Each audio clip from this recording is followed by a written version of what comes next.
This is Necrogeography with information gathered from The Cemetery as an Evolving Cultural Landscape, written by Richard Francaviglia. Necrogeography is the study of cemeteries. There is the architectural analysis of style and stylistic change of markers, gravestones, or tombstones, and a more purely geographic analysis of the cemetery as an element in local land use patterns.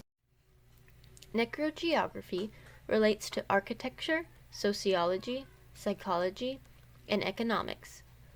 Francaviglia expresses, along with other cultural geographers, that it is a subject that is not studied as much as it should be. Francaviglia studied 5 cemeteries in the southern half of the Willamette Valley, Oregon, from 1870 to 1970. There were 9 main types of tombstones: Gothic, obelisk, cross-vault obelisk, tablet, pulpit, scroll, block, raised top inscription, and lawn type. These monument types made up about 95% of tombstones in the cemeteries. In the article, there was noted definite preferences in the fashion of grave markers by specific time periods. Early on, the stones were simple and roughly 30 inches. After the Civil War, the height and ornateness of the monuments increased. By 1890, the obelisk became common. After 1905, there was a simplification of the monuments and the height decreased to 28 inches. Low play markers became common. The layout of cemeteries were also discussed. Early cemetery graves usually faced eastward, but there was no real pattern. Town cemeteries and the like, however, were laid out on a grid.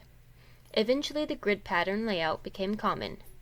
USM's Dr. Holt has actually been tasked to map a cemetery that the state has purchased and begun as a family cemetery, and has some grid pattern and some graves not following the grid pattern.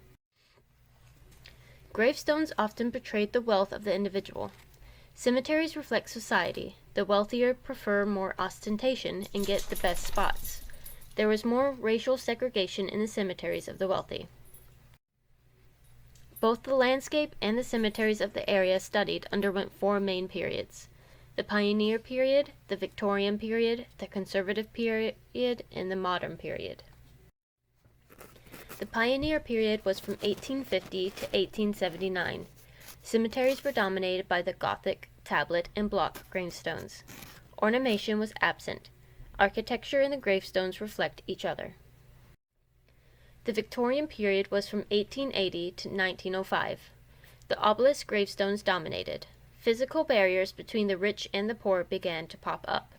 The poor were stuck with small grave markers, while the rich had ornate tall markers. Cemeteries of this area were said to suggest a rejection of death.